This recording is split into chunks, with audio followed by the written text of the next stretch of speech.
Bonjour tout le monde, bienvenue sur cette nouvelle vidéo où dédiée à la rencontre de ses partenaires. Et aujourd'hui, j'ai la joie de recevoir Guillaume de chez Bridge. Salut Guillaume.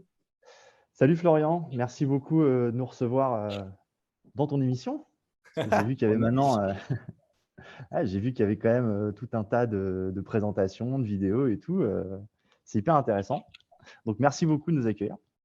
Bah écoute, je t'en prie. Et puis quand même, hein, je te dois un petit peu ça parce que c'est comme toi qui m'inspirait ce format quand même. À une époque où tu prenais le micro façon aussi talk show, tu m'avais inspiré ça à l'époque dans des super locaux à Cachan. Donc merci C'est à vrai toi. qu'on a fait quelques vidéos ensemble qui étaient bien sympas et qui ont fait pas mal de vues, mine de rien. C'est clair. Eh bien, écoute, Guillaume, je te laisse la parole. Si tu peux te présenter et nous présenter qu'est-ce que Bridge, du coup, dans le secteur du e-commerce? Yes. Donc moi, Guillaume, je suis dans le e-commerce depuis un peu moins de 15 ans, on va dire 13 ans très exactement. Beaucoup en agence web marketing et récemment, j'ai rejoint l'aventure Bridge. Donc Bridge, c'est une solution de paiement par virement bancaire. Alors, Mhm. c'est pas que ça, hein, Bridge, hein, c'est une société qui existe depuis 2011, qui est le premier acteur à être agréé établissement de paiement de niveau 7 et 8 par l'Europe. Et en plus de ça, on a levé des fonds l'année dernière, ce qui nous permet aujourd'hui de poursuivre l'aventure vraiment sur le monde du paiement et donc le monde du e-commerce. D'accord. Niveau d'agrément 7 et 8, ça signifie quoi, s'il te plaît? Alors en fait, les banques, tous les établissements bancaires ont des agréments Mhm. par l'Europe. Disons que nos niveaux d'agrément nous permettent surtout de faire de l'agrégation bancaire pardon, et ce qu'on appelle de l'initiation de virement. Et c'est ce dont on va parler aujourd'hui. C'est tout ce qui va concerner la partie e-commerce. C'est vraiment le fait de pouvoir initier un virement bancaire, donc de pouvoir demander à la banque de l'exécuter, ce D'accord, qui va ok, permettre d'avoir donc un paiement en bonne et due forme, comme on dit. très bien. Donc, automatisation des virements sur des sites e-commerce. C'est bien Ouais, ça. exactement. Bon, bah chouette. Vous êtes en France depuis longtemps? On existe depuis 2011 et sur le marché du paiement, on est arrivé vraiment, on va dire, on était vraiment installé depuis 2022. D'accord, ok, C'est assez récent encore. très bien. Vous équipez combien de marchands aujourd'hui, à peu près, France et Europe? Aujourd'hui, on va avoir un portefeuille d'à peu près 500 marchands Mhm. répartis sur 4 plateformes qui vont être, WordPress, PrestaShop, WooCommerce, WordPress pareil, Magento et Silus bien sûr. D'accord, top, excellent. Et puis bientôt, j'imagine, des plateformes SaaS aussi qui vont arriver en force. On l'espère. On l'espère, Ouais. on est en train de bien choisir les CMS sur lesquels on va se développer. À savoir qu'on peut toujours intégrer Bridge, via API s'il Mhm. n'y a pas de module, présent sur la solution. D'accord, Il y a une pléthore aujourd'hui de CMS, donc du coup, le plus simple, c'est d'intégrer par API, quand il n'y a pas de module. très bien. Les cas d'usage de la mise en place d'un virement automatisé comme ça sur un site e-commerce, vous vous adressez plutôt à qui? Sur des marchands plutôt orientés B2C, B2B, gros panier moyen, c'est quoi à peu près la cible? Alors, la cible, c'est simple, c'est tout e-commerçant peut proposer à ses clients le paiement par virement. Après, il y a 2 cibles aujourd'hui qui vont particulièrement bien ressortir, c'est les hauts paniers. Donc, on considère qu'un haut panier, c'est à partir de 100 €. Ça, c'est pas hyper élevé, hein, 100 €, mais c'est quand même ce qu'on considère être un haut panier. Et puis, bien sûr, la deuxième cible sur laquelle on va bien fonctionner, c'est le B2B. En B2B, il y a déjà cette culture, cette connaissance du virement et donc du coup, on est face à des acteurs qui maîtrisent déjà la solution, qui vont juste gagner de la simplification. Ça, on en parlera peut-être un peu plus tard, mais on est très utilisé pour la réconciliation aussi. C'est-à-dire que D'accord. quand tu fais un virement bancaire aujourd'hui, tu remplis une petite, ligne qui s'appelle libellé et cette ligne, en fait, tu essayes de mettre généralement toutes les informations possibles pour que tu sois sûr que la personne à qui tu payes retrouve que c'est bien toi qui as payé. Et bah, tout ça, c'est automatisé en fait. En B2B, quand tu fais des rapprochements bancaires, par exemple, si tu as un libellé qui est constitué, par exemple, de la référence du produit qui a été consommé ou du numéro de client ou du numéro de la commande, hein, tout simplement, bah, c'est quand même beaucoup plus simple derrière de savoir qui a payé quoi. D'accord. Et ça, c'est quelque chose qui est obligatoire parce que, bien sûr, n'importe quel e-commerçant te dira, moi, j'envoie pas le produit tant que j'ai pas reçu les fonds. Mhm. Mais si dedans, enfin, si dans son back-office, il voit qu'il a 15 paiements par virement, il faut qu'il arrive à pointer qui a payé quoi et comment ça peut se faire. Ouais. Et puis du coup, c'est toujours aussi des mécaniques de marketing automation qu'on est sans arrêt en train de mettre en place pour des relances de virements, est-ce qu'on a bien reçu, etc. C'est toujours des process. Ouais, bah, ça, des process, il y en a beaucoup. Justement, nous, on est là pour simplifier le paiement. On a une solution qui est à peu près équivalente à celle de la carte. Dans certaines configurations, comme sur mobile par exemple, on va être bien plus fluide qu'un paiement par carte bleue. D'accord. Donc, on a quelques avantages à ce niveau-là. Et puis, on est là pour réinventer un moyen de paiement que les gens connaissent déjà, dans lequel ils ont confiance. Et on est là pour montrer qu'il y a des nouveaux atouts, en tout cas, qui sont disponibles aujourd'hui, qui sont possibles, ce qu'on appelle l'open banking. Donc, le fait nous, on est connecté aux API des banques et on est là pour faire en sorte que l'information, elle circule au plus vite entre l'API de la banque et le site e-commerce, de manière à ce que les paiements soient identifiés très rapidement et process très rapidement aussi. On parle beaucoup du virement instantané, par exemple, en ce moment. Bah, tu vois, le virement instantané, ce n'est pas encore la réalité sur le marché, malheureusement, parce que les API des banques ne sont pas toujours au niveau, mais ça tend à le devenir. Ouais, et puis dans beaucoup de banques, le virement instantané est payant, et donc ce qui est aussi un frein à l'usage du quotidien. Alors, pour l'instant, mais Ok. il y a une volonté européenne de faire en sorte que le virement devienne le moyen de paiement le plus couramment utilisé en Europe d'ici 2030. D'accord, ok. Pour que ça fonctionne, il faut que ce soit instantané et bien sûr que l'instantanéité soit gratuite. Bien Donc sûr. ça va venir, les banques vont bientôt se dérider. Ça Ok. va arriver. Et si on trouvait du coup des avantages côté marchand de mettre en place un paiement par virement automatisé versus un paiement CB, c'est quoi finalement l'avantage de recevoir une commande qui est payée par virement avec Bridge? Alors, il y a pas mal d'avantages. On va commencer par l'avantage qui plaît le plus, c'est financièrement en général. Bon. Financièrement, il y a beaucoup moins d'intermédiaires en fait, puisqu'on fait du virement compte à compte, hein. Donc, en général, on est toujours un petit peu moins cher que les solutions cartes. Ça, c'est pas mal. Après, il y a un avantage que moi j'aime beaucoup, c'est que tu sais, un virement, c'est irrévocable. C'est pas comme un paiement par CB. Un paiement par CB, il est donc révocable, hein, par opposition. C'est-à-dire que même quand quelqu'un a fait un paiement, on peut toujours récupérer l'argent. Un banquier peut toujours aller récupérer l'argent. Et en plus de ça, les marchands, on leur prend des frais dans cette procédure-là, qui s'appellent les frais de chargeback. Donc, on peut avoir un marchand qui a envoyé une commande, qui a été ensuite décriée par le payeur et qui a dit, par exemple, que c'était de la fraude. Le banquier a récupéré l'argent, donc le marchand, il n'a plus son produit, il n'a plus l'argent et en plus de Eh ça, on oui. lui a pris des frais. Donc, il est 3 fois perdant. Un virement, c'est irrévocable, c'est-à-dire qu'un paiement par virement, personne ne pourra aller récupérer l'argent. C'est au marchand de gérer le litige. Donc ça lui permet de choisir comment il veut arbitrer ce litige en fonction de ce qui s'est passé. Après, il y a beaucoup, beaucoup, beaucoup moins de fraude sur le paiement par virement que sur le paiement par carte. Jusqu'à 80 fois moins de fraude, ce qui est énorme. D'accord, ok. Donc ça, c'est un autre argument en faveur du virement, bien sûr. Et puis, on va regarder un petit peu plus tard, je te montrerai le parcours client et tu verras qu'en termes de fluidité, on est vraiment sur quelque chose de très, très efficace pour l'utilisateur final. Et cette efficacité, est-ce qu'elle a un impact également sur le taux de conversion? Parce que c'est vrai que les CB aussi, des fois, on peut avoir des CB où le 3D Secure est un frein, ou le solde, enfin le plafond est atteint, etc. Le virement, du coup, est-ce qu'il y a un gain aussi, du coup, sur la conversion in fine?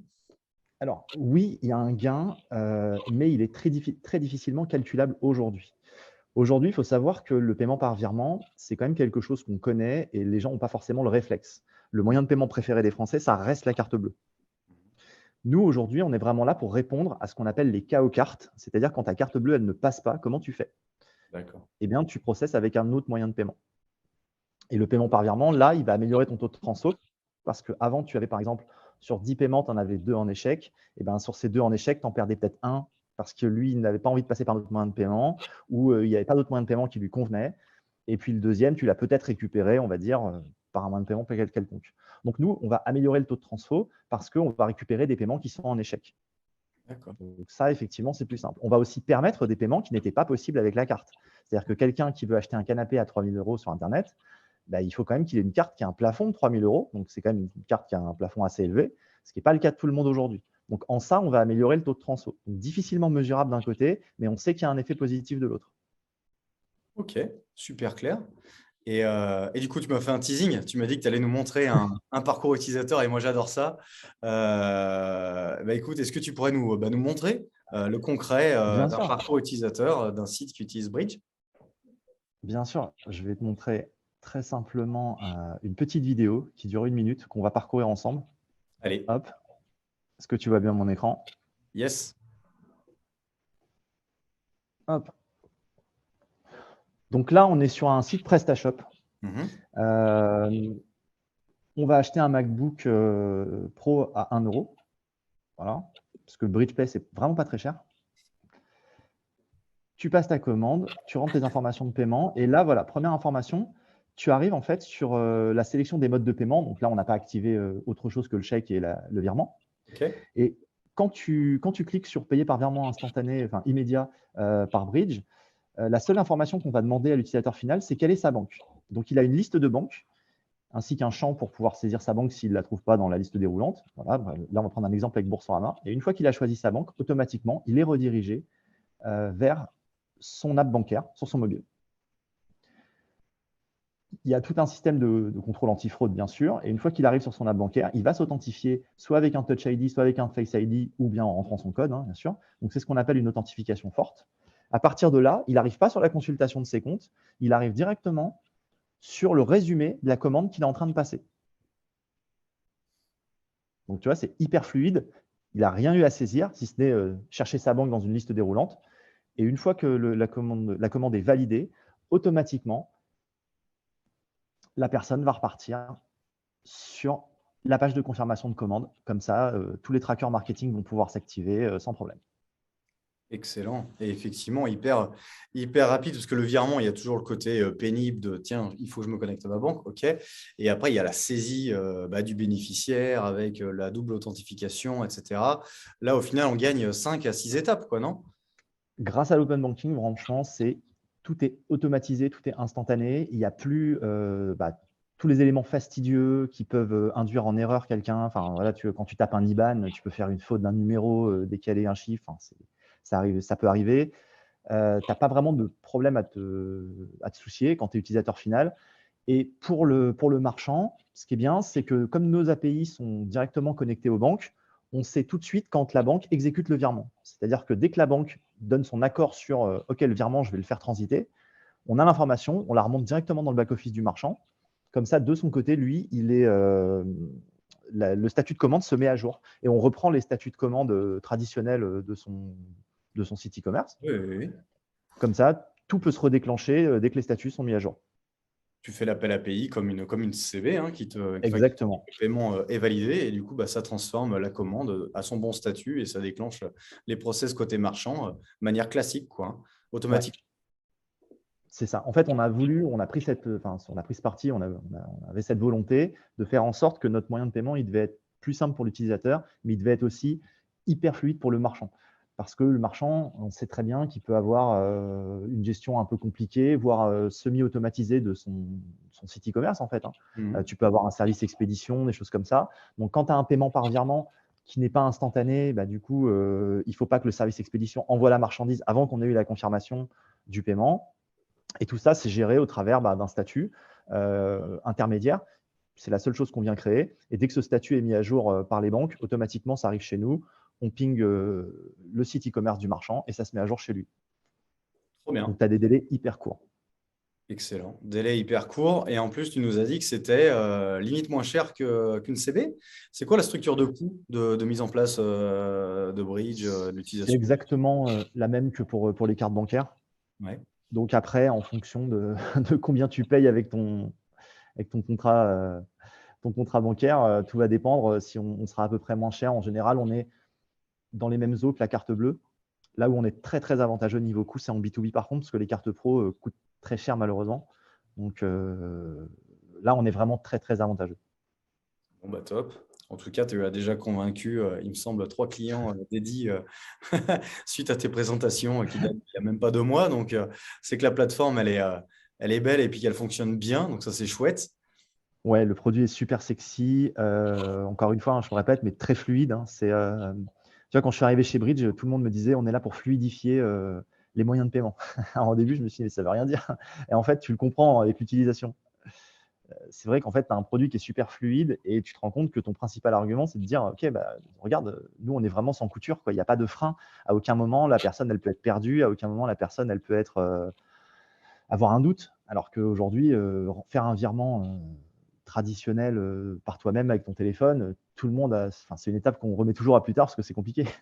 Bah, clairement. Et puis, tu as toujours t'as plein enfin, de points de fuite, justement, dans ce process, alors que là, il n'y en a plus du tout.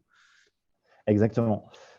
Et Trop en bien. plus de ça, petit bonus quand même, il y a un autre avantage à utiliser Bridge, c'est qu'on met à disposition via le dashboard de Bridge une interface qui permet de faire des liens de paiement. D'accord. OK. Les Tu connais les liens de paiement? liens de paiement, je les connais en CB, mais je ne les connais pas en virement. C'est le même principe. C'est exactement pareil, sauf qu'au lieu de processer par CB, tu processes par virement. D'accord. Bon, bah, l'intérêt du lien de paiement, on ne va pas le défendre aujourd'hui puisque tout le monde le connaît. Mais c'est vrai que si vous êtes un marchand, vous faites du upside, ça peut être intéressant. Ça peut aussi être intéressant pour, par exemple, recontacter des marchands qui ont eu des paiements, enfin des marchands, pardon, des clients qui ont eu des paiements en échec. Mhm. On voit qu'on a un client qui a essayé 2 fois avec sa carte, elle n'est pas passée, il a abandonné. Bah, on peut très bien le recontacter en lui envoyant un lien de paiement, puisque Bridge. de toute façon, lui, il n'a pas poursuivi via un autre moyen de paiement. Ouais, bah super ces liens de paiement. Et donc, j'imagine que du coup, pour le B2B, tu dois avoir des connexions avec des ERP type Sage, Cegid ou d'autres. Alors oui, Sage, Cegid, par exemple, ce sont des clients Bridge. D'accord. En fait, ils utilisent nos solutions, notamment pour faire de l'agrégation bancaire. On en a très peu parlé très rapidement au départ, mais l'agrégation bancaire, c'est un des premiers marchés de Bridge. C'est-à-dire que nous, on est capable d'agréger les comptes bancaires. Et par exemple, enfin, petite anecdote, il faut savoir que Bridge, c'est un spin-off d'une société qui s'appelait Bankin à la base. Et Bankin, c'est une application mobile qui te permet d'agréger tous tes comptes bancaires sur une seule appli. D'accord. OK. Voilà, Comme quoi, tous les chemins mènent à l'e-commerce au final, hein. exactement. Bah, tu vois, on se retrouve, c'est que ça marche. Excellent. Bah écoute, un grand merci, Guillaume. Si je te laisse le mot de la fin, du coup, qu'est-ce que tu aimerais partager? Eh ben, écoute, déjà un grand merci à toi de nous avoir invités, et puis en espérant que ta vidéo, donne l'entrain à plein de marchands de venir nous voir, hein, ce serait vraiment top. Ah bah écoute, hein, je te le souhaite, effectivement, parce que c'est une belle plateforme et puis qui s'installe très vite, quoi, hein, qui est très rapidement prise en Ah oui, main. le Ça, c'est vraiment top.